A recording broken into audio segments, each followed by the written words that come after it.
Bueno, el proceso para internar a alguien depende de muchos factores.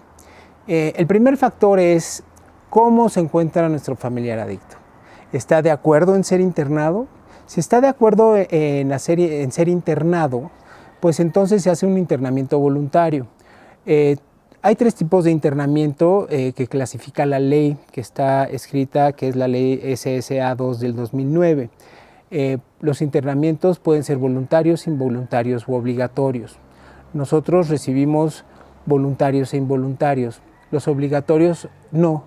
Es cuando un juez decide si una persona por problemas legales a raíz del consumo tiene que ir o a prisión o tomar un proceso de rehabilitación. Cuando es involuntario es cuando la familia está en riesgo o alguien está en riesgo grave por el consumo. Entonces la familia puede tomar la decisión de internar a esta persona. Nosotros lo que hacemos normalmente es que en esta situación de crisis mandamos a una ambulancia para que lo recoja de forma segura sin que lo maltraten y entonces pueda ser internado.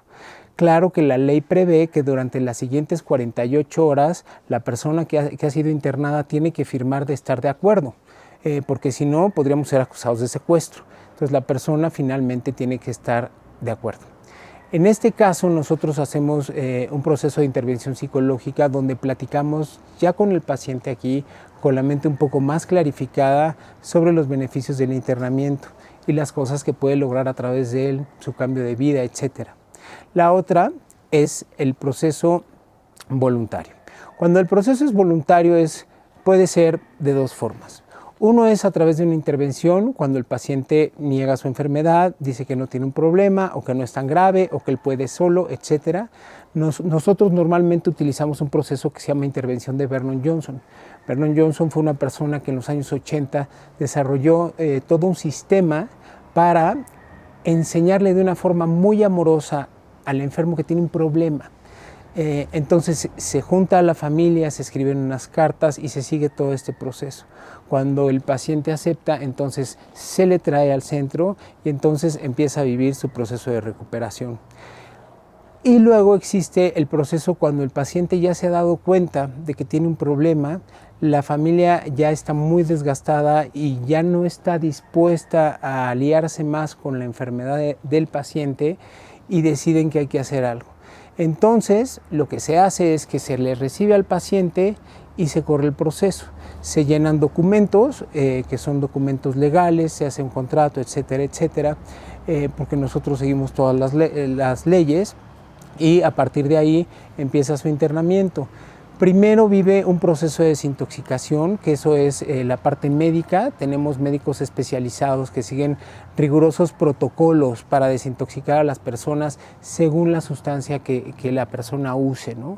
Se llenan además ciertos cuestionarios en donde se completan varia información acerca del historial, etcétera, etcétera, y que tienen que ver con el tiempo de consumo, el tipo de sustancia, etcétera, etcétera, ¿no? Hay muchos factores como la edad, por ejemplo, ¿no? que tienen que ver.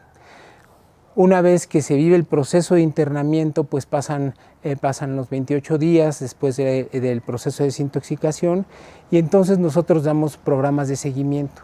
Como hacemos programas personalizados, hay personas que con 28 días pues será suficiente, pero como nosotros nos fijamos mucho en el diagnóstico, entonces a partir de los 28 días se decide si el proceso tiene que alargarse un poco más en cuanto al internamiento o si puede empezar un medio internamiento o puede empezar un medio camino o simplemente un seguimiento en donde se trabaja prevención de recaídas durante un año.